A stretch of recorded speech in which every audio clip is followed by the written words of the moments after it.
Alright, welcome back to the channel, everybody. We're a little... Yeah, it looks good. Okay, welcome back. Well, Pitch Black dropped today, and the resellers are already out in full force, baby. Let me tell you. Just dropped today. You already got listings up everywhere for the Mega Darkrai for $500 now. It's already crazy. Just baffling. And it just came out, like I said, it just came out today. So,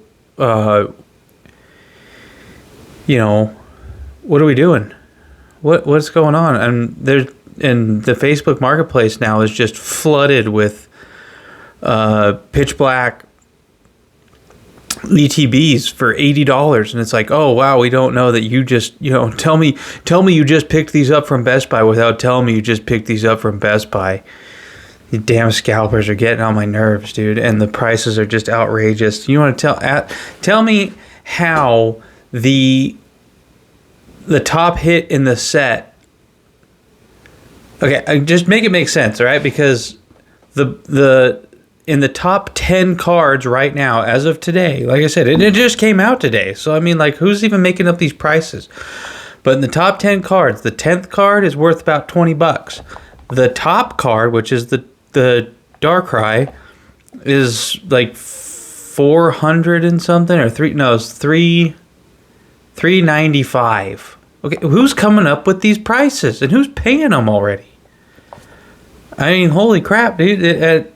I see pictures all over the place, all over Reddit, all over X, all over Facebook, of people polling the Darkrai. So how expensive could it really possibly be? And what's with this crazy discrepancy between the 10th card and the 1 card?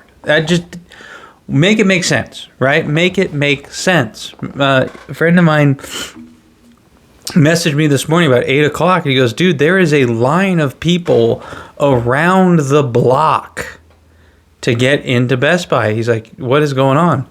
Is there a new Pokemon drop today? I said, yeah, it's Pitch Black, dude. And he's like, that's crazy. I can't believe, he's like, it can't be that lucrative. And I had to show him like the 151 ETBs on TCG Player going for $600, and they retailed for $50.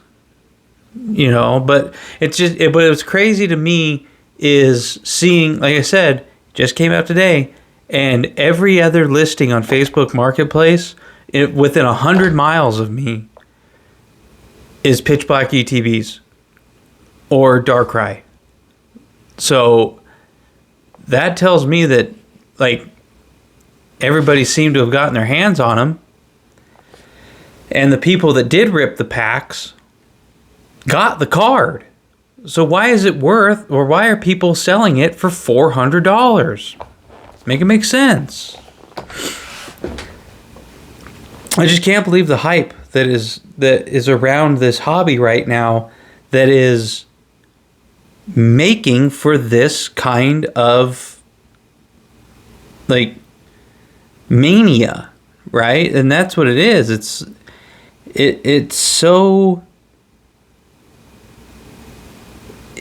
manufactured, right? And I've talked about it before, where these people that are making a lot of money right now on the hobby are the ones manufacturing the hype around the hobby so that they can keep making money off of it.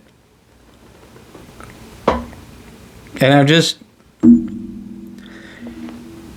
was in Target yesterday, and they actually had Chaos Rising booster packs, like on the shelf, the little hanger packs.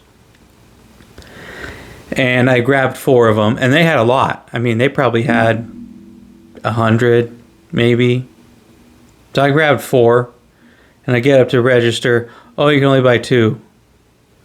Really? Like, I'm not over here trying to buy all of them. I'm not over here trying to buy 10 or 20 or 30. I wanted 4. And they're like, oh no, So I went to self-checkout, bought 2, and then bought 2 more at self-checkout when nobody was looking. It's that stupid that we have to jump through these hoops just to get any kind of product. People stand, like I said, standing in line, line of people wrapping around the building. Half of them probably aren't even going to get anything. I don't know. I think what frustrates me the most is just the greed around the whole hobby right now. And like I said, it's the resellers, it's the scalpers, and you know, again, like I said, my local card shops, they all admit to getting these cards at wholesale, and they're going to be selling them at market price. And like the greed has gone so far beyond, you know, like what is reasonable. Like I said, there's one card shop, they sell 15% over MSRP. And they're a little card shop, you know, privately owned, locally owned, operated. And they sell at 15% over MSRP. And I guess a lot of people that go into that shop don't buy Pokemon cards. Like, they're a game shop that specializes in like board games and stuff like that. But they still get a little bit of Pokemon product, and not a lot of people buy it. So they have a little bit of Magic, they have a little bit of Pokemon. You know what I mean? They don't. It's not something they order a lot of, and they don't have a big allocation for it. So typically, every time I've been in there, they've had something. But, you know, even $70 for an ETB, it's just too much, man. Like I said, especially at when the MSRP is $50, you know. And I think like even Walmart sells them at like 55 or 60, I think. But yeah, anyway, like people just need to stop falling for the hype. We need to get our heads on straight and like get back to where we're not being forced. Like, there shouldn't, of all things, to have like a purchase limit on, and it's going to be Pokemon cards. That's crazy, dude. Again, make it make sense. Like, there shouldn't be a line of people outside of Best Buy waiting for Pokemon cards. It's not like it's... I've done it before. Yeah, I did it back when Journey Together dropped. But like nobody else did. But I knew that as soon as it dropped and people actually... See, like, there's the thing. Nobody wanted Journey Together. Everybody hated Journey Together. People still really don't like it, but for some reason now it's like super expensive to get your hands on Journey Together. Same thing with Stellar Crown. That's why I got a master set of Stellar Crown, and I talked about that in a video. But I didn't camp out for Stellar Crown or anything like that, and I managed to get all of it at MSRP, and then I did go to some card shows and trade for a couple things that I needed.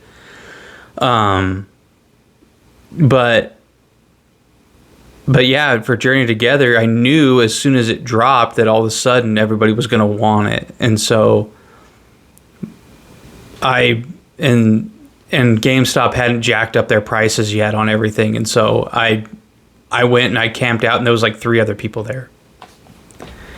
Because like I said, nobody wanted it, but I was like, I'm going to do it, you know, for like old time's sake, right? Because I used to camp out at GameStop. You know, we did like we camped out for the Halo 3 premiere, and my buddy, this was kind of fun, but my buddy, we brought a TV and an Xbox and 4 controllers and a copy of Halo 2, and we just plugged everything into his truck and backed the truck up to the door and sat on an ice chest full of the Mountain Dew Game Fuel. And just drank Game Fuel all night and waited for the midnight launch of Halo 3. got our copies, went over to my brother's apartment, and we played for like 12 hours straight. It was a lot of fun. And I haven't really done anything like that since. And so like I was like, I really want Journey Together. I'm really excited for this set. And I was like, and they also had the Blooming Water boxes there too. So I was like, I want to make sure I get some of those too. And that was before they dropped their policy on you can only get one of each item.